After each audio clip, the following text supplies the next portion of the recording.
1, 2, 1, 2. Reste micro.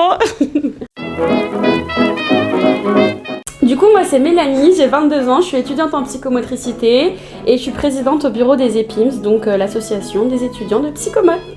Et moi, c'est Elsa, 22 ans aussi, présidente avec Mélanie, tout pareil. Moi, je suis originaire de Toulouse. Du coup, j'ai fait un bac ES. Ensuite, j'ai fait 2 ans de prépa, parce que j'ai pas eu mes concours la première année. Et je suis arrivée à Marseille, du coup, en première année, l'année dernière.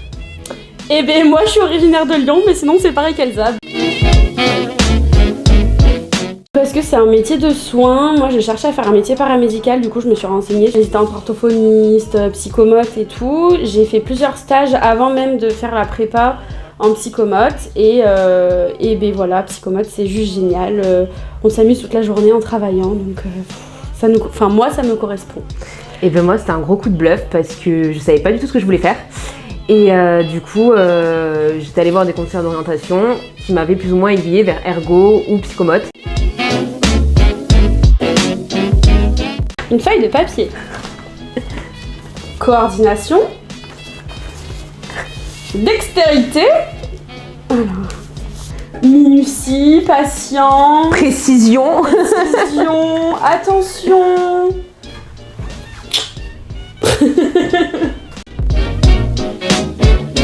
Il y a des passerelles.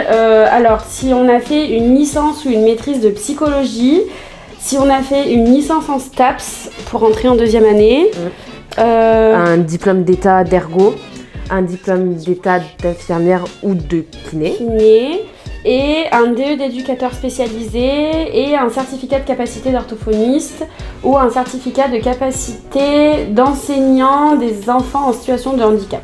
Voilà, et ça switch les concours la première année et ça rentre direct en 2e.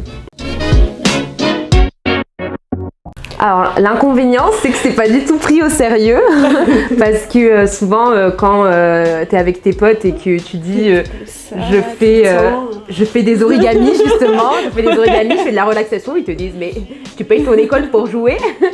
Donc mais voilà. L'avantage c'est que justement on s'amuse dans nos études, on kiffe nos études et on s'épanouit, on apprend. Au niveau pratique, actuellement on a fait du théâtre, on a fait de l'expression corporelle, on a fait des arts plastiques, on a fait des origamis. Et on a des cours magistraux, la partie un peu moins fun, mais tout aussi intéressante. On a tout ce qui est psychologie, psychiatrie, anatomie, neuroanatomie, pathologie, psychomotricité, surtout le développement de l'enfant, les bilans, pédiatrie, enfin vraiment tout ce qui touche à la sphère du « je comprends le cerveau, je comprends le corps, j'associe un peu les deux et ça fait de la psychomote ». Le théâtre, les origamis, au début je me suis dit, on arrive en première année, on peut faire des origamis, on peut faire de la peinture, je me suis dit mais qu'est-ce ? Ouais, il existe des spécialités, en fait on peut se former une fois qu'on a eu notre DE, parce que du coup psychomote c'est un diplôme d'état. Donc on fait nos 3 ans d'études et on est diplômé d'état et on peut intervenir aussi bien avec les enfants qu'avec les ados, qu'avec les adultes, qu'avec les personnes en situation de handicap, qu'avec les personnes âgées. Mais on peut faire plusieurs formations pour se spécialiser. On peut faire des formations pour se spécialiser avec une population, que ce soit personnes âgées, TSA, autisme ou plein d'autres trucs. Ouais. Mais on peut aussi faire des formations pour se spécialiser dans une médiation. C'est les pratiques en gros. Alors, le résumé de ma mauvaise chance, c'est que donc j'ai fait 2 ans de prépa. Ma première année de prépa était très compliquée, c'était une prépa quoi. Et à la fin de l'année, je suis sur liste d'attente sur énormément de concours et je suis plutôt loin. Donc je pars en vacances d'été en me disant bon ben à l'année prochaine, autant kiffer mon été. Je pars au magnifique fête de Bayonne et mon téléphone finit dans un état pire que moi, déplorable, cassé, inutilisable. Et je reviens chez moi 3 semaines plus tard parce qu'ensuite j'ai enchaîné avec d'autres vacances. Du coup, bon, pas forcément de téléphone, un peu déconnecté. Et j'arrive chez moi avec un courrier qui datait d'il y a 2 semaines me disant que j'avais été prise à l'ISRP de Marseille. Sauf que le délai de réponse était de 2 semaines. J'ai rappelé, on m'a dit « Votre absence de réponse a été comptée comme un refus.